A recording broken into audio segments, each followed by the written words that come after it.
Today is the 28th of February 2021, and on the 26th, which has just passed, it was Magha Puja Day. And as we all know, the Buddha on this day gave the Awada Patimokkha sermon, which we take as the heart of the Buddha Sasana, this practice to abandon all evil, to cultivate goodness and skillfulness, and to purify the heart. This is the very foundation or the principles of all of the Buddha's teachings, the very heart of the Buddha's teachings.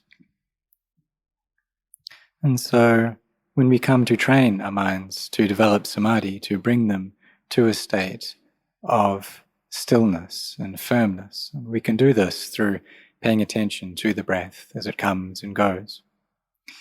And when we are mindful over the breathing in this way, in doing that, what we're doing is abandoning evil and developing goodness. And this is happening constantly while we're developing anapanasati.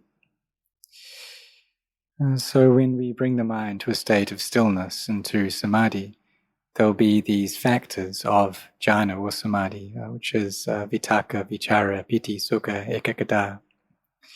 So vitakka and vichara, what these are knowing the breath coming and leaving, knowing the breath, whether it's short, whether it's long.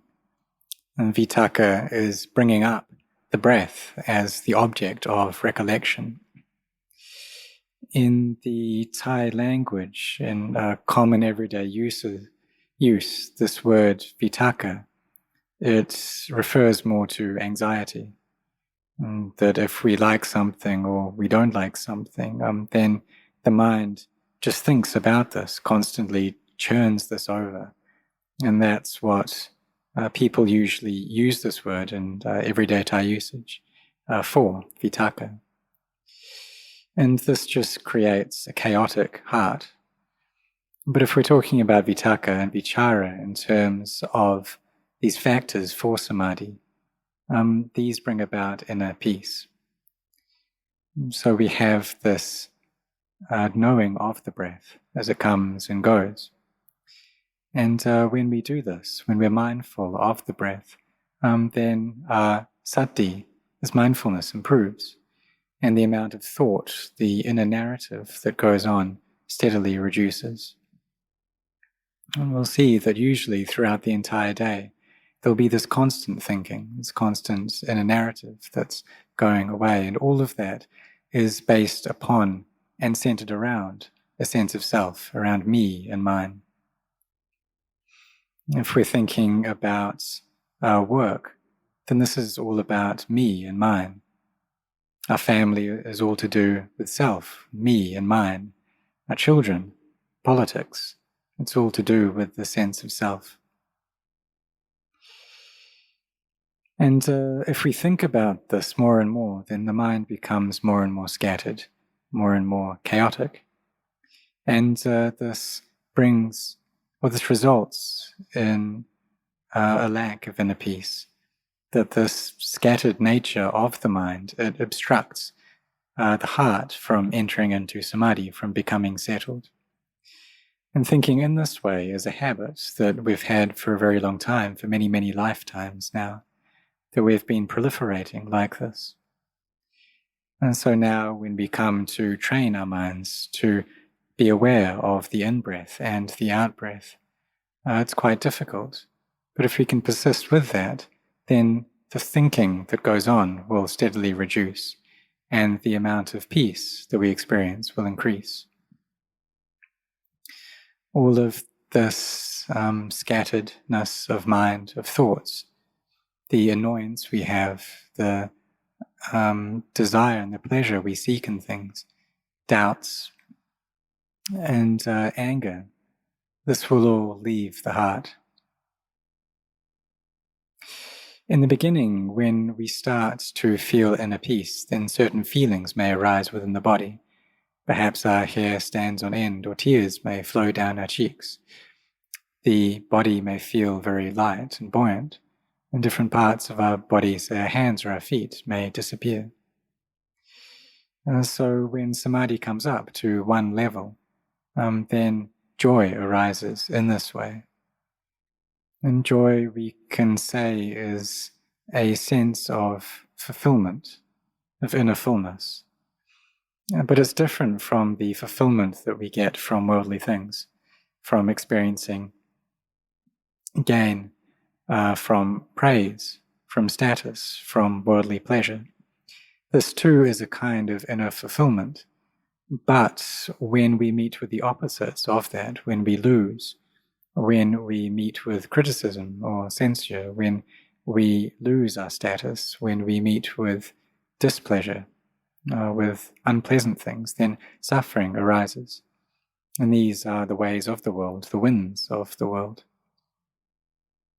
But this fullness of heart, this fulfillment, the inner fulfillment that we gain from samadhi, it's a different kind of happiness. It's something that, another type of happiness that doesn't have anything to do with the world. It's the joy we get from peace of mind. So when we see the danger in the mind that isn't peaceful, that is thinking all the time, then we'll also see the goodness that arises from having a mind that is peaceful, from gaining this inner joy, from this fullness of heart. And what we gain from that is a kind of happiness that we've never experienced before. When we train ourselves, and have trained ourselves already, then this is what will result, as this inner peace. And it's natural that we'll have liking towards this, that we'll enjoy it, because it is a form of happiness. And then what often happens is the next time we come to sit, we want to get that joy again. But we must understand that this happiness that arises from causes and conditions, it doesn't come about because we want it. And so when we sit in meditation every day, and sometimes the mind will be peaceful and sometimes it won't be peaceful, but we need to accept both of these, that even though we wish for that peace, sometimes the mind will be scattered, and we need to accept that. We need to bring our hearts into a centered space, into a place of equipoise, and not practice through attachment or desire. But when the mind does come together and peace arises, then there will be this joy, this happiness that comes up as well. And when we have developed samadhi to some degree, even though it may be a small degree, we'll also experience a small degree of inner fulfillment and of happiness.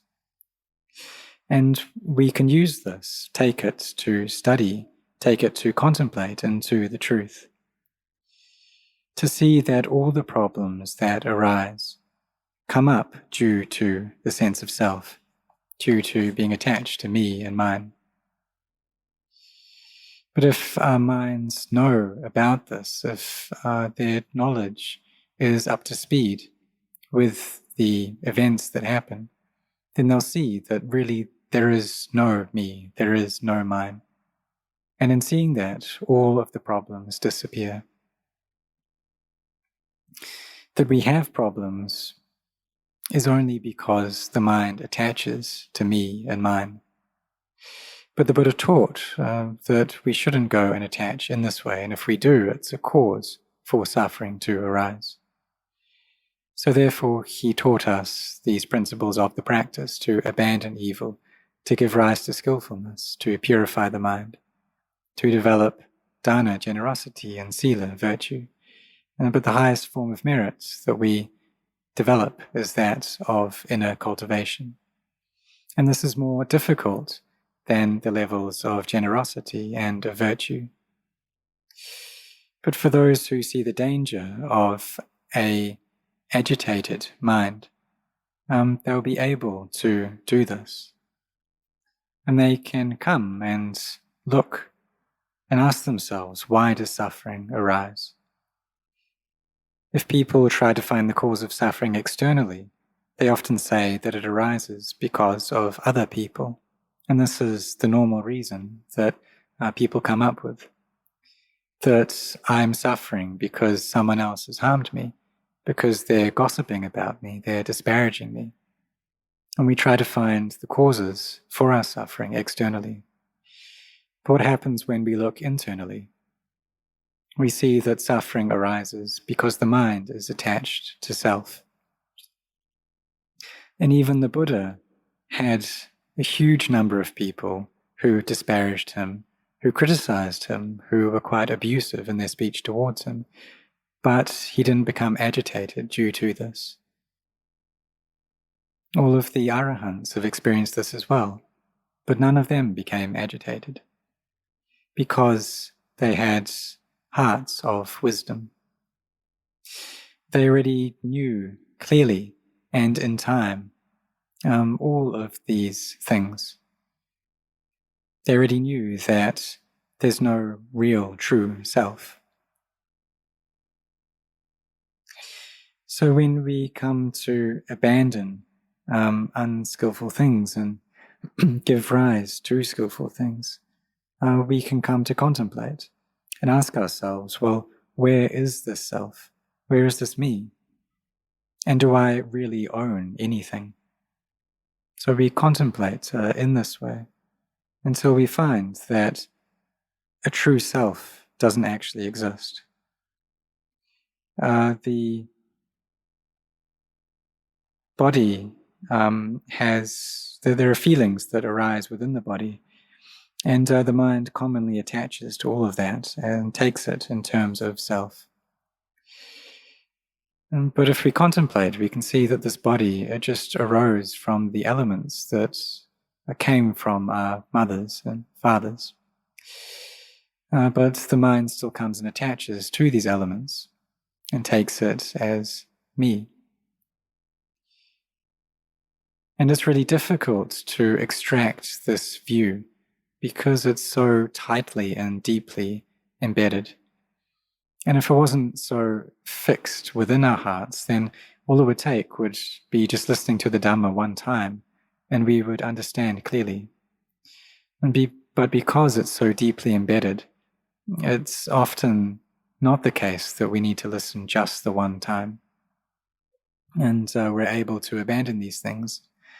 But it's something that we have to do with great effort and sincerity and consistency. And this is just natural for the minds of humans to be in this way. So when we train our minds to gather together and settle into peace, then we take that to contemplate, and we will steadily gain a clear understanding that there really is no me, no mine. That this body is just composed of the elements, that the hard things are earth, the liquid things are the water element, and then there's the gaseous, or the breath, which is the air element, and the heat in the body is the fire element. But we also see that if there's no breath, or if the heart stops beating, then very quickly the body will change its state, and we won't be able to find any self there within it. The mind leaves the body. But while we are still alive and we have this life, we should use it to train ourselves to gain an understanding. That we have obtained this body already, so we need to take it to train, to put in our efforts, to practice. Because this teaching that the Buddha gave on Magga Puja, the Avada it's a very deep teaching. And now that we have gained this knowledge of these three principles of the practice, of abandoning evil, of cultivating skillfulness, of making the mind pure and bright, we need to put these into practice, to train following these teachings. And it's natural that our minds won't have constant samadhi. And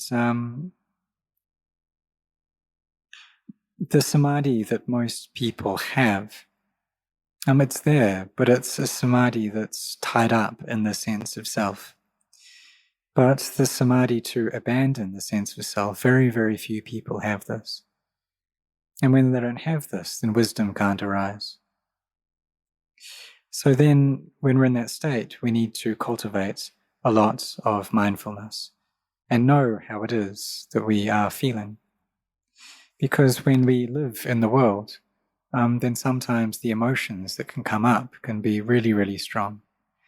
And we have to live with people who have a lot of defilements, who have a very intense sense of self. So when we receive any sense impressions, then the Buddha said that in the beginning, for practitioners, for wise people, whether monks or laity, we need to focus on maintaining our virtue and on patiently enduring. And this is something that can be quite difficult. It's really not easy to endure in this way. Sometimes we're right, but other people come and say we're wrong. And are we able to take this? Can we let go? Perhaps sometimes we can, and sometimes we can't. And when I was staying with Lumpur Cha, even though he was a fully awakened being, still people would come and criticize him. They'd come and shout at him. Even some of his monastic disciples would come and verbally abuse him. But Lumpur Cha,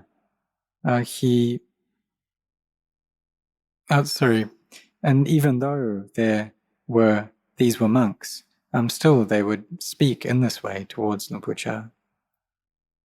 Some of them would say that he was treating his disciples differently, that he didn't give them equal love, that even though they thought that all of them were his children, he wasn't treating them all the same. And some people would speak to him like this. And some of those monks who did shout at him, they would later come back and ask for forgiveness. But they were relatively few, and the number of monks, the number of people who did this were very, very great. And there was one monk who shouted at Lumpur Cha, and then later on he ended up by eating something poisonous, and he nearly died. And before that, or while he was going through that, he asked forgiveness from Lumpur Cha, and Lumpur Cha sent him to be taken care of in a hospital in Bangkok. So even the Buddha experienced this kind of abuse, and he experienced a lot of it. And this was despite all of the barami that he had cultivated. So in this one life, as a bodhisattva, he was tortured by a king, and even had his nose cut off, his ears cut off, his feet, his hands cut off. But still he constantly throughout this praised this quality of khanti, of patient endurance, because he saw that khanti exists within the heart. And even while he was dying, he still praised patient endurance. And that he was able to put up with this, forbear with this, it shows that his heart was really sturdy, was very well founded. But for us, we don't have that level of samadhi. So what should we do? We depend upon this training. We depend upon our strength of forbearance. And so there are these two qualities for the lay people, that of endurance and that of peace of body and of speech. And these are both things that we all must train ourselves in. And the monks need to train themselves as well. Train themselves to be just like a battle elephant who goes into the battlefield. They must endure with all the arrows, all the weapons that come to pierce its hide. And this is how we train ourselves as practitioners, enduring with cold, with heat, with fear, with hate, with love, with hunger, with thirst. We need to forbear through all of this. In the beginning, we make sure that we keep our sila well, whether it's the 5 precepts for the laity or the rules of the Patimokkha for the monks. And then we also endure with difficult practices like staying up all night. But when we can do this, when we can chant all night and practice all night, then we'll feel very proud of ourselves, that we're able to forbear in this way. We're able to put up with the cold of the night like this. We're able for the monks to come to the morning chanting and evening chanting, go out in alms round. And when we're able to do this, then the practice becomes easier. And what we're after is peace. And the Buddha taught us to seek out seclusion. But nowadays, it's really not easy to get that. Even though we may be staying all by ourselves in a physically secluded spot. But still, it's not secluded, because people have their phones, they have this communication technology, so it's not quiet. And it can be really easy for people to stay in solitude like this because they can still be in communication with the rest of the world. And so for monks, this technology can make seclusion very difficult. But the real meaning of that seclusion is peace of mind, is the cultivation of samadhi. And so when we are staying just by ourselves, then it's natural that we won't be speaking in ways that harm other people. We won't be doing acts which cause harm. And then we must train our minds to gain peace. After having trained in this peacefulness of body and speech.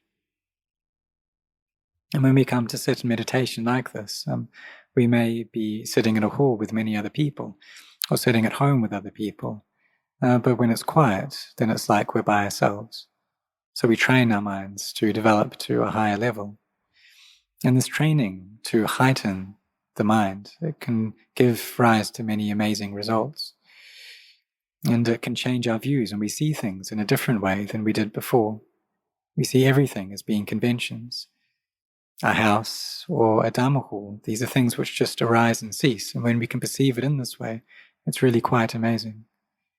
That we gain a clear understanding of the things of this world. And that people may be born into great wealth. They may have a lot of beautiful things. But these are just the materials which exist in the world. These are things which are inconstant, which don't last for long, which must deteriorate. And the 4 elements which compose this body, they don't stay for long. They need to decay, to disband. And they can't provide us with a true happiness. But the people who are lost in this world, they attach to these things.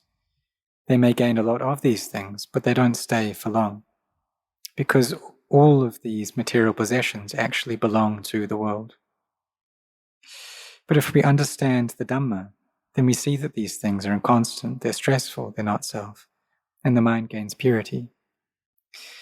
And in doing this, we change our wrong views into right views. And we see that attaching to the sense of self, it creates inner chaos.